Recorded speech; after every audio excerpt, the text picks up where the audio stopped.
Hi everyone, this is Marwan, And I'm Dana. and we would like to wish you Ramadan Kareem. Today, we're going to be speaking about why do we associate our self-value with material things. So, what is self-value in your opinion?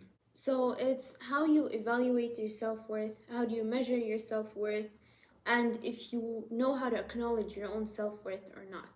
When we first said material things, what do we mean? How do we associate self value with material things? For example, the type of job that I have, what my position is in that job. Some people may think about how much they're earning, what car I'm driving, what house I live in.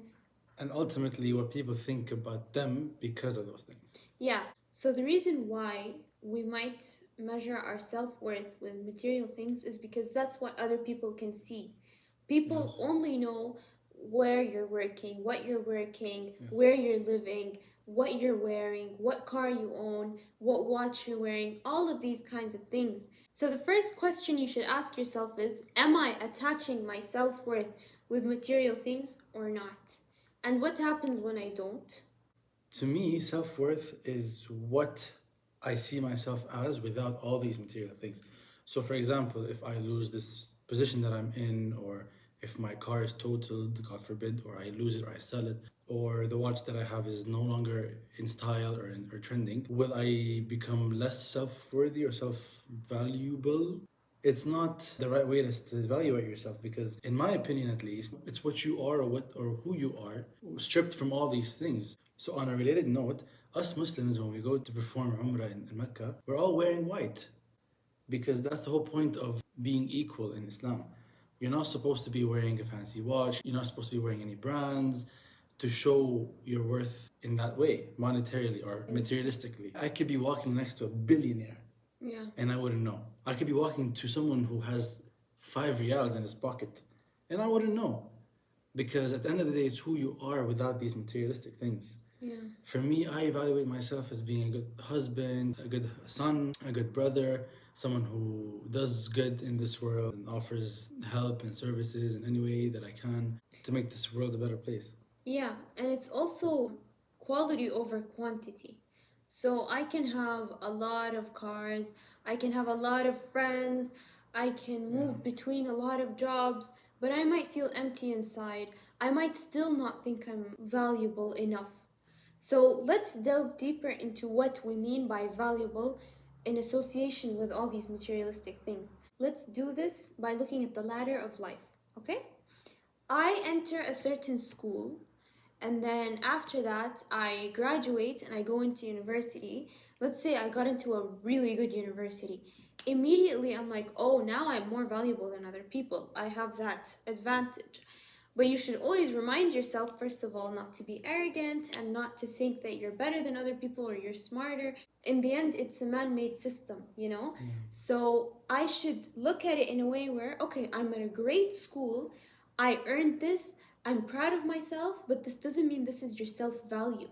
Because if you didn't get into your dream school, but you're such a hard worker, you shouldn't lose faith in yourself. Exactly. This is where the line comes in. And then let's talk about friends. I have a lot of friends because in the back of my mind, I want to be seen as that really popular person who has so many friends. Therefore, my social value is higher. But these friendships might have no meaning. It's quality over quantity in that I'd rather have three really meaningful and deep relationships with really close people who will have my back, who will be there for me, who really care about me, rather than having 10 that I can't really keep up with and it's more on a surface level. Now I graduated university. Our grades, they're quantifiable. They quantify our self-value for the market. True. So let's also make sure that you know how to differentiate your self-worth and your worth at a specific place. For example, the job market. Yes. Okay? How do we do this? I graduated university, therefore I am mostly eligible for entry-level jobs. So here I shouldn't be like, oh, my self-value is way higher, I should be CEO at 21. No, you should look, do I have the skill set? Do I have the team? Do I have the money? Do I have the experience and so on? Therefore, in the market, you're valued at something specific, which is entry level, this range of salary or whatever. At least this is how the world is working. I should detach my self-worth from all of that. When I enter as an entry level, I shouldn't feel like, okay, I'm at the bottom of the food chain, therefore I shouldn't be treated like everybody else. There are some things that should be default. The level of respect that I expect from others shouldn't be different than that of, the CEO or the senior vice president and so on. In a family, just because I'm the youngest, I should also be respected. When I get promoted, I shouldn't immediately think that my self-worth is now up a level. Your self-worth should always be there. Whether you got fired one day, you lost your friends, you lost some money, God forbid, all of these things. The thing that will happen here is that when you start getting beaten up by life, you shouldn't be easily defeated because then you know your self-worth. But if one day, I'm really popular, I have a high salary, I have a good position and so on, and God forbid I'm stripped of that overnight, I shouldn't think, oh, my self-value now has tumbled to zero. In a nutshell, self-value shouldn't be what's on you, it should be what's inside of you. Exactly, it's intrinsic. So no clothes, no title on my name, anything that's from the inside, your heart, your character, your will. Because Your as principles. yes, it's interesting because I could have graduated from a very average university versus someone who graduated from a top university. When we enter the same market to start looking for jobs, I might have the attitude, I'm willing to learn no matter what because I have what's inside me, versus someone who's just boasting about where he graduated from. I'm not saying these people are not deserving of a good job or they're not smart, but I'm just saying that it doesn't mean that if I graduated from an average university, I'm not worthy of a good job because I might have the skills, the attitude, the charisma, the will, the curiosity to learn. Talent is there, skills can be taught. So your self-value should be what's inside, what you can offer to the world, what you think of yourself from the inside, not from the outside. And you should still enjoy yourself with all these materialistic things. You're entitled to living in the house that makes you comfortable, buying the clothes that make you feel good. I mean, I love shopping, but for example, I know myself. When I go and buy something, I'm buying something because I like it, not because something is trendy, not because a famous person wore it, therefore I have to compete with everybody else. That's not how I look at it. And especially when you come and buy something expensive or brands or whatever it is, you should just remind yourself, and this is what I do with myself, is that I'm not buying this for a status. I'm purely buying it because I like fashion and I'm gonna dress in this way. And you have to remind yourself that things go out of trend. One day I'm gonna look at this and I'm gonna be like, it's so old, I need to give it away, or I wanna sell it, or whatever. That's why we have to be aware, because these stores and shops, they try to profit out of our self-value. They play around with how we value ourselves, and they make you think that the more you spend, the more you'll be valuable in society. Body image, all these kinds of things, they're just profiting out of that in the end. So you need to know how to shop wisely, how to shop with full awareness. Or buying something for someone, it should be because you want to enjoy that thing, and that's it. Yes. You're supposed to act the same way when you can and cannot afford the same watch. This is how you indicate what your self-value is. When you can and cannot afford something, the same thing. This is why I keep saying it's quality over quantity, because the quality of your life, the quality of your relationships, the quality of your living, you can be living in an amazing house but have no quality there. Yes. You can also be living in a really small space and you have an amazing quality in that house. So for me, doing things for myself could increase my self-value. Things like cooking my first ever meal. Now I know how to cook, or I'm starting to learn how to cook. That makes me love myself. That makes me think that I'm worthy of something now. When I achieve something, even the smallest things for myself, now I know how worthy I am because it's not for someone else. I know how to cook because I want to know how to cook. I learned how to code, how to program, whatever it may be. My self-worth has increased in my view, and that's what matters at the end of the day, how you look at yourself. Yeah. Because if I go to someone else and tell them that I just learned how to cook, I just learned how to code, if they're happy for me, I might get validated and be like, yeah, I'm so amazing and I don't know what. If someone says, okay, and then so what? Or they beat me down or they don't validate that, then, oh, if I associate this with that, then I'm not going to be happy. I'm not going to be proud of who I am. Exactly. And this is where validation comes in. Because you can fall for peer pressure just to get validation, but that validation is very temporary. In the moment, you feel cool because you gave in to something that you don't want to do, but you're doing it for other people. And then everybody just goes back to their homes, and that moment is over. Your value in your head went up, but then when everyone went home, it's just gonna go back. And you're gonna to where look it for is. it again. You're gonna look for it in so many ways. You might go home, okay, you know what? Those people that I just hang out with, let me post a picture on Instagram so that I feel validated by likes.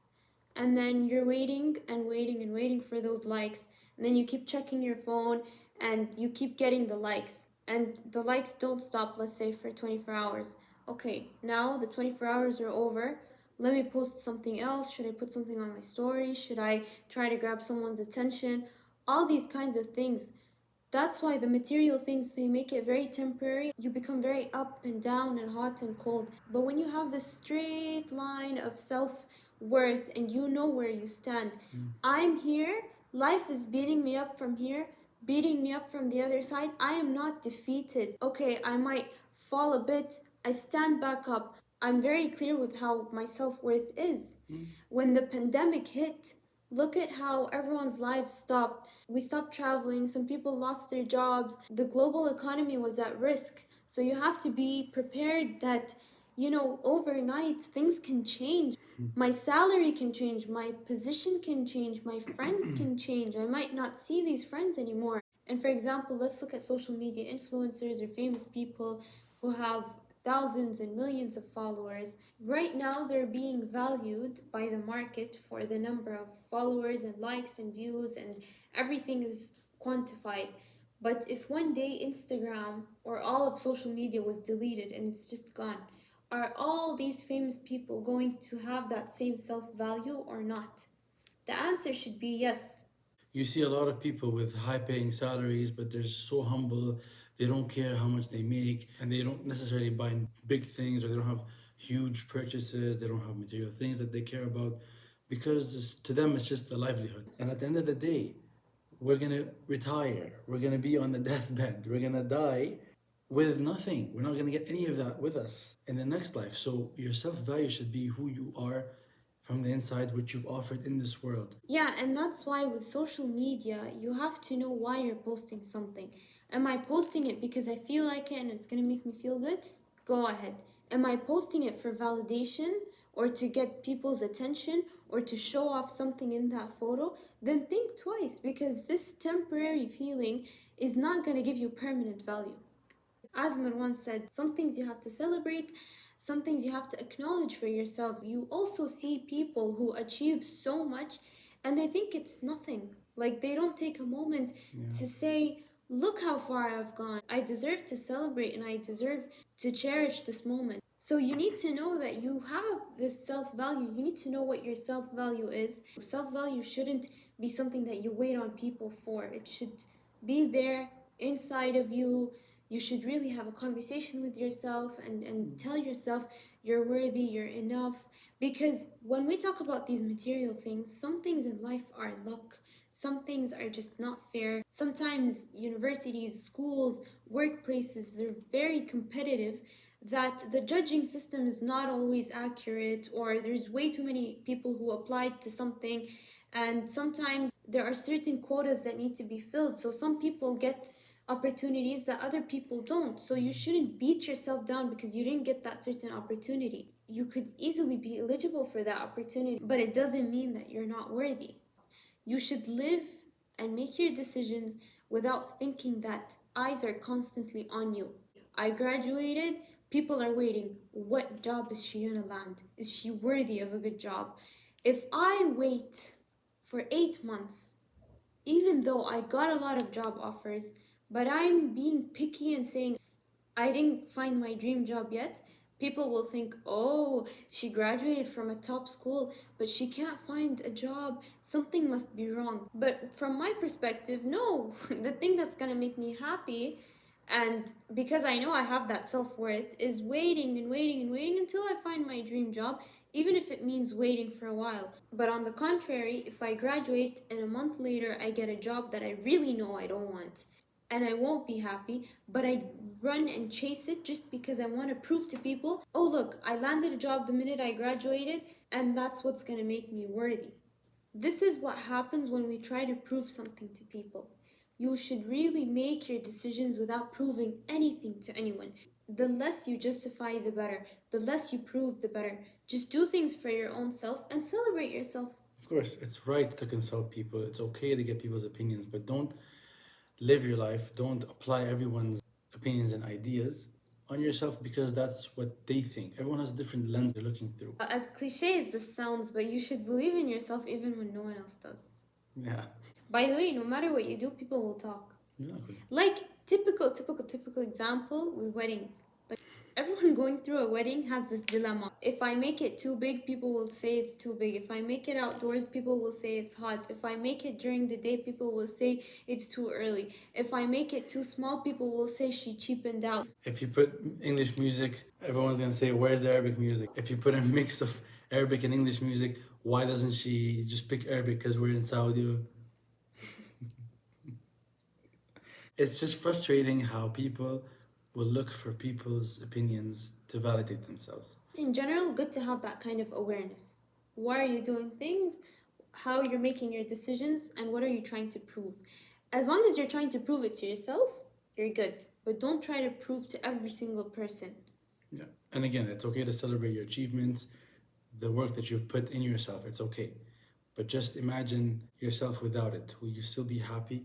Yeah, just detach yourself with everything that you come with and just you as a character.